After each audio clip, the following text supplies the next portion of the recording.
Hello everyone, and welcome to Eorzea Armoire, a new series about the background of some of Heidelin's more epic and dense weapons and armor.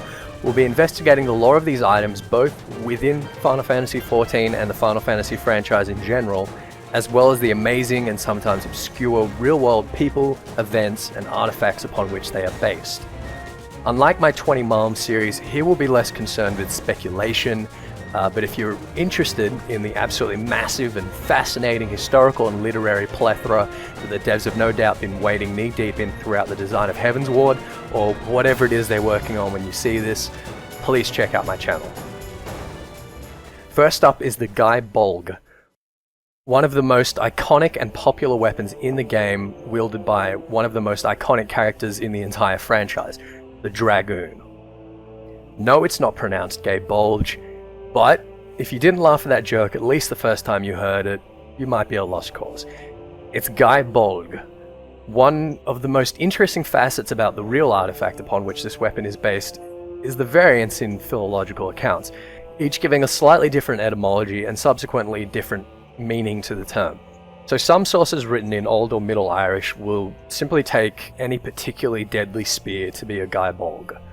Likely taken from the older, simple Celtic Balu Gaizos, or Death Spear. There is, however, a particular instance of the Gae Bolg from the Ulster cycle of Irish mythology which takes it to be something rather more colourful, requiring a very difficult and specialised technique to be wielded effectively, and to which the term deadly does not even come close to doing justice. Cuchulainn is a character of Irish myth whose adventures are based somewhere around the 1st century AD and bear some resemblance to those of notable Greek, Persian, and Germanic heroes. Cuchulainn is such a wonderfully constructed slice of man candy that his countrymen are concerned for their wives and daughters and send him off for several years of deadly training with renowned Scottish warrior woman Scathach in her Fortress of Shadows, an ordeal which nobody expects him to long survive. But survive he does, and it is here that he learns, among other things, the proper use of the Gae Bolg. To put it simply, this account of the Gae Bolg is that it is a long, barbed spear that must be thrown with the foot and causes such damage that it has to be subsequently cut out of the victim. But we are not going to put it simply. Throughout Cuchulainn's training, he shows such skill and promise that Scathach promises to him in turn the Gae Bolg, her daughter, and the friendship of her thighs. The spear itself is made from the bones of Coincan, a great ferocious monster with the head of a hound and the body of a woman. We see here that Gae Bolg is not the only reference to Cuchulainn made by the Final Fantasy franchise. After being ritualistically prepared for use, the Gae Bolg is properly cast from the fork of the toes, and upon entering the body of its victim, what began as a single javelin point would split into so many barbs as to fill every single joint and vessel with steel. I'll allow a moment for that to sink in. With the Gae Bolg as an extension of his being, Cuchulainn becomes a victor of countless battles and slayer of thousands of rival champions.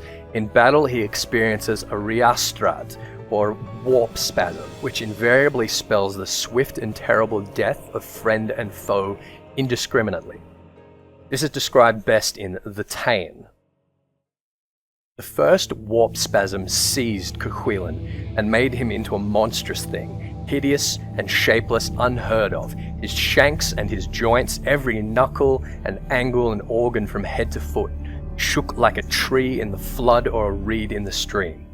His body made a furious twist inside his skin, so that his feet and shins switched to the rear and his heels and calves switched to the front. On his head, the temple sinew stretched to the nape of his neck, each mighty, immense, measureless knob as big as the head of a month-old child. He sucked one eye so deep into his head that a wild crane couldn't probe it onto his cheek out of the depths of his skull, and the other fell out along his cheek. His mouth weirdly distorted, his cheek peeled back from his jaws until the gullet appeared, his lungs and his liver flapped in his mouth and throat. His lower jaw struck the upper a lion-killing blow, and fiery flakes large as a ram's fleece reached his mouth from his throat. The hair of his head twisted like the tange of red thorn bush stuck in a gap. If a royal apple tree with all its kingly fruit was shaken above him, scarce an apple would reach the ground, but each would be spiked on a bristle of his hair as it stood up on his scalp with rage. For some reason, the Gae Bolg is rarely featured as a top-tier weapon across the Final Fantasy franchise, but is generally a solid mid-game option, or in the case of 13, a simple first-tier spear. That said, I think its use and design in Final Fantasy XIV has done it justice. Its many barbs and hooks would take some real effort to extract from a victim, and it has inarguably become an icon of the game.